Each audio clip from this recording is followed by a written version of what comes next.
నమస్తే welcome to ARK TV Telugu నేను మీ ఆద్య. కృష్ణుడి చేతిలో రాధకు పరీక్ష తప్పలేదు. రాధాకృష్ణుల గురించి ఎన్నెన్నో కథలు ఉన్నాయి. ప్రేమకు అసలైన నిర్వచనంగా రాధాకృష్ణుల ప్రేమను అభివర్ణిస్తారు. సాధారణ జనుల పట్ల ఆ కృష్ణుడు ఎనలేని ప్రేమ, ఆధార భావం ఉంటాయి. అలాంటిది కృష్ణుడు కూడా ఎంతగానో ప్రేమించిన రాధ అంటే కృష్ణుడికి ఎంతో ప్రత్యేకం. రాధాదేవిని పరీక్షించాలన్న ఆలోచన ఒకసారి మాధవుడికి కలిగింది. వెంటనే ఆయన ఒక గొప్ప స్త్రీ వేషం ధరించి రాధాదేవిని కలుసుకున్నాడు. మాయా గోపికను చూడగానే రాధాదేవికి ఆమె మీద అభిమానం కలిగింది. ఆమెకు అతిథి మర్యాదలు చేసి మీ పేరేమిటి, మీరెక్కడ ఉంటారని రాధ అడిగింది.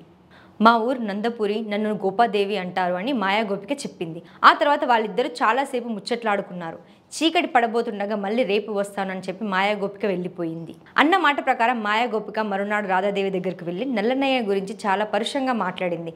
పొద్దున నేను గోవర్ధనగిరి దగ్గర పెరుగు అమ్ముకునేందుకు వెళ్తుంటే శ్రీకృష్ణుడు అడ్డు తగిలి నా చెయ్యి పట్టుకున్నాడు. పెళ్లి చేసుకోమని బలవంతం చేశాడు. చేసుకోక నీబోటు నల్లవాడిని గొల్లవాడిని చేసుకోవాలా అని నేనంటే కోపంతో నా బెరుగుకుండా కాస్త పగలగొట్టాడు. పెరుగంతా తాగేశాడు. వట్టి అల్లరివాడు. అలాంటి వాడిని పెళ్లి చేసుకొని ఎవరు మాత్రం సుఖపడతారో అంది. ఆ మాటలకు రాధాదేవి చాలా బాధపడింది. అమ్మా, నువ్వు ఆ మహానుభావుడిని తూలనాడటం భావ్యం కాదు. ధర్మాన్ని స్థాపించేందుకు, అధర్మాన్ని అంతం చేసేందుకు, శిష్టులను రక్షించేందుకు, దుష్టులను శిక్షించడానికి ఉద్భవించిన వాడు ఆయన. అతను నల్లవాడన్నావు. ఆ నల్లనయ్య అనుగ్రహం వల్లనే మహర్షులు తమలో ఉన్న చీకటి తెరలు తొలగించుకోగలుగుతున్నారు. అది నువ్వు గ్రహించినట్లు లేదు. శ్రీ మహాలక్ష్మిని హృదయాన్ని నిలుపుకున్న ఆ పరిపూర్ణుడు తనను తానే నిన్ను పెళ్లి చేసుకుంటానంటే అదేదో మహాపచారంగా భావిస్తున్నట్టున్నావు. అంతటి అపురూపమైన అదృష్టం అందరికీ లభిస్తుందా? ఎన్ని వేల జన్మలు తపస్సు ఉంటే కానీ వేణుగోపాలుడి అనుగ్రహం లభించదు అంటూ ఉండగానే రాధాదేవి కళ్ళు కన్నీటి కలువలయ్యాయి.